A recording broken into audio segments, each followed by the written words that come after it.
Salut les pilotes, moi c'est Morgan Hellas Fantasy, bienvenue sur ma chaîne pour les nouveaux, bon retour parmi nous pour les habitués. On va voir aujourd'hui comment passer votre drone JFPV en manuel.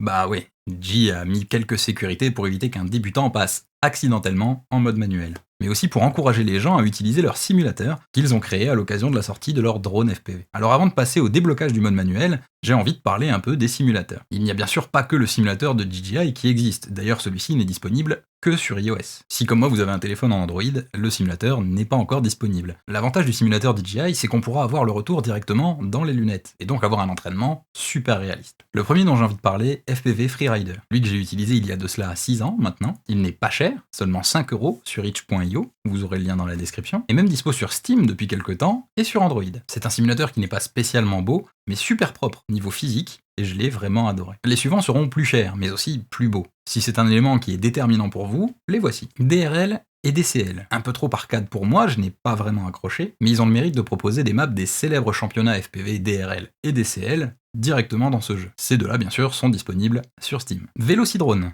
un simulateur qui est très orienté pour la course. Je l'ai vraiment adoré, et il y a énormément de très grands pilotes qui s'entraînent là-dessus. Développé en Angleterre, si je ne m'abuse, et disponible à l'achat sur leur site ou sur le site de la Team Black Sheep. Pareil, je vais mettre les liens en description. Un peu cher avec tous ces add-ons, mais vraiment génial pour s'entraîner sur des courses existantes comme les multi-GP aux US, et même les ailes gauloises pour le championnat français. Liftoff, développé par un studio belge, très orienté freestyle avec des graphismes super sympas, une physique vraiment pas mal et réaliste, il sera disponible sur Steam, et il vous offrira toute une variété de cartes, des champs à la ville, en passant par le radar géant en Ukraine, le Russian Woodpecker, un endroit immortalisé par le groupe original de Rotor Riot, avec des grands noms comme Mr. Steel ou Magod et bien d'autres. Ils sont tous un peu chers, mais sont tous très utilisés par la communauté du FPV, et ce n'est pas pour rien. Il est plus facile de s'entraîner en virtuel et de cracher des pixels qu'un drone à 1300€, voire plus. Pensez bien qu'un racer haut de gamme avec sa GoPro revient aussi cher, si ce n'est plus, que le drone JFPV. La seule vraie différence, c'est qu'un vrai racer sera beaucoup plus solide. Je vous invite vraiment à essayer sur un simulateur,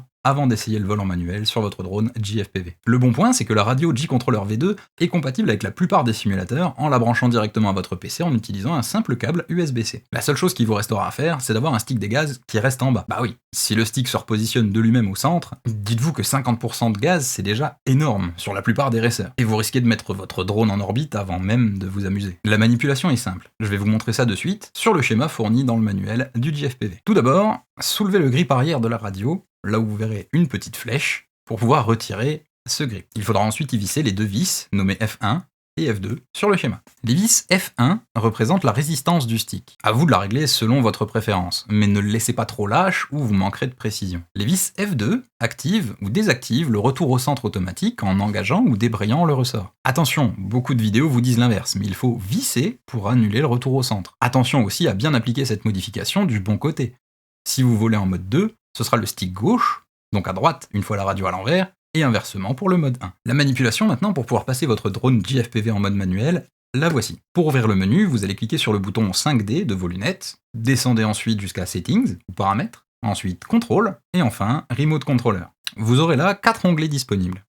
Le premier est pour personnaliser les boutons, le deuxième pour le mode de pilotage, mode 1, 2, 3, désolé, le mode 4, c'est un mode un peu trop bizarre pour DJI, visiblement. Le troisième onglet pour les gains et expo, donc je vous expliquerai tout ça dans une prochaine vidéo, comment régler vos rates et comment trouver vos rates surtout, avant de pouvoir piloter correctement. Et le tout dernier pour la calibration de la radio, que je vous conseille de faire au moins une fois, avant de faire vos premiers vols. De retour sur notre premier onglet, tout en bas, vous allez pouvoir voir Custom Mode. Le bouton de mode Custom, de base, la position est liée au mode Sport.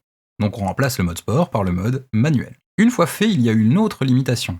Ici, vous serez en manuel, mais avec un angle limité sur vos axes, ce qui évite de se retourner complètement avec le drone. Dans cet onglet Gain et Expo, où vous pouvez régler les rates de votre drone, ce qu'on appelle les rates, c'est la vitesse de rotation en degrés par seconde de votre drone, vous avez une case à décocher qui limite le mode manuel à un angle prédéfini. Cette limitation peut être intéressante si vous apprenez encore à piloter en manuel. Elle pourra vous aider par exemple à comprendre comment tourner. En FPV classique, en mode accro, on ne tourne pas avec le lacet, comme le ferait un Mavic ou un autre drone stabilisé. On utilise un mix de lacet et de roulis pour se pencher et s'appuyer sur l'air dans les virages. Un peu comme la différence entre une moto et une voiture. Comme vous le voyez en haut, en mode sport, le drone JFPV effectue lui-même la coordination roulis et lacet dans les virages. Ce qui donne ces images avec l'horizon penché hyper dynamique, en ayant un mode de vol facile à maîtriser comme le mode sport. Et bien en manuel, c'est à vous de gérer ce mix dans les virages, et ça peut s'apprendre avec un peu moins de risques, en laissant cette limitation sur l'angle d'inclinaison de votre drone. Maintenant que vous avez débloqué le mode manuel, que vous avez,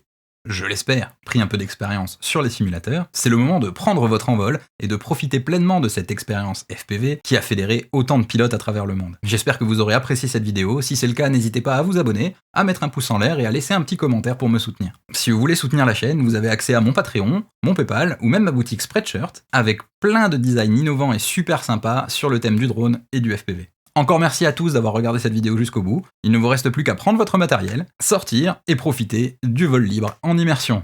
Allez, ciao les pilotes, bon vol!